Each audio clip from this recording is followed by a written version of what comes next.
एक समय की बात है, विशाल अफ्रीकी सवाना में मुफासा नाम का एक राजसी शेर रहता था। वह अपनी शाही उपस्थिति और मैदानी इलाकों में गूंजने वाली भयंकर दहाड़ के लिए जाने जाते थे। राज्य के सभी जानवर मुफासा की प्रशंसा करते थे और उनका सम्मान करते थे, लेकिन अपने दिल की गहराइयों में वह एक सवाल लेकर बैठा था जिसने उसे वर्षों तक परेशान किया। एक दिन जैसे ही सूर्यास्त हुआ और आसमान नारंगी और सुनहरे रंगों से रंग गया, मुफासा ने फैसला किया कि अब जवाब तलाशने का समय आ गया है। वह एक शक्तिशाली पहाड़ की चोटी की यात्रा पर निकल पड़ा, जहां उसका मानना था कि वह ईश्वर को पा सकता है और उस ज्वलंत प्रश्न को पूछ सकता है जो उसकी आत्मा पर भारी पड़ रहा था।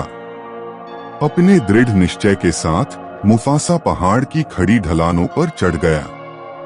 रास्ते में उन्हें विभिन्न चुनौतियों का सामना करना पड़ा, लेकिन उनके अटूट संकल्प ने उन्हें आगे बढ़ाया। उन्होंने दुर्गम नदियों को पार किया, घने जंगलों के माध्यम से नेविगेट किया और अपने बालों पर आने वाली तेज हवाओं का सामना किया। कई दिनों की कठिन यात्रा के बाद मुफासा पर्वत की चोटी पर पहुंच गया। थके हुए लेकिन प्रत्याशा से भरे हुए, उसने रात के आकाश के विशाल विस्तार की ओर देखा और पुकारा, भगवान, मेरे पास आपसे एक प्रश्न है। अचानक एक हल्की हवा ने मुफासा के चेहरे को छुआ और एक आवाज, नरम लेकिन शक्तिशाली, उसके भीतर गूंज उठी। मेरे बच्चे से पूछो, आवाज ने उत्तर दिया। मुफासा ने गहरी सांस ली और भगवान से पूछा, मुझे अपने अस्तित्व के लिए हर दिन संघर्ष और शिकार क्यों करना पड़ता है? मुझे दूसरों से क्यों डरना पड़ता है और इस जिम्मेदारी का भार अपने कंधों पर उठाना पड़ता है? रात के सन्नाटे में मुफासा में एक गहन सन्नाटा छा गया। तब भगवान की वाणी फिर से बोली, ज्ञान और करुणा से भरी हुई। प्रिय मुफासा, तुम्हें एक उद्देश्य के लिए शेर की ताकत दी गई है। आपका संघर्ष और शिकार की प्रवृत्ति कोई बोझ नहीं, बल्कि एक उपहार है।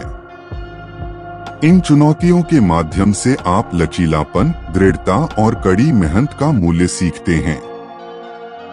दूसरों के मन में आपके लिए जो डर है, वह आपके सम्मान और अधिकार की याद दिलाता है। जीवन के चक्र में अपनी भूमिका को स्वीकार करें, क्योंकि आपकी उपस्थिति से ही संतुलन बना रहता है। मुफासा ने ध्यान से सुना और उसके सामने प्रकट हुए गहन ज्ञान को आत्मसात कर लिया। उन्होंने महसूस किया कि उनके संघर्ष व्यर्थ नहीं थे, बल्कि दुनिया में उनकी पहचान और उद्देश्य के अभिन्न अंग थे। एक नई स्पष्टता के साथ मुफासा ने उन अद्वितीय गुणों के लिए कृतज्ञता की भावना महसूस की, जिन्होंने उसे वह बनाया जो वह था। जैसे ही वह पहाड़ से नीचे उतरा और अपने राज्य में लौटा, मुफासा के भीतर शांति और संतुष्टि की भावना बस गई। वह समझ गया कि जीवन की चुनौतियां उसे एक मजबूत और बुद्धिमान व्यक्ति बनाने के लिए थीं। उस दिन के बाद से मुफासा ने सवाना के राजा के रूप में अपनी भूमिका निभाई, अपने राज्य को अनुग्रह, करुणा और उद्देश्य की एक नई भावना के साथ आगे बढ़ाया। अपनी यात्रा और प्राप्त ज्ञान से प्रेरित होकर मुफासा ने अपने रहस्योद्घाटन को राज्य के अन्य जानवरों के साथ साझा किया। उन्होंने उन्हें याद दिलाया कि उनमें से प्रत्येक की अपनी अनूठी ताकतें और चुनौतियां हैं, और इन गुणों को अपनाने के माध्यम से ही वे अपने जीवन में पूर्णता और अर्थ पा सकते हैं।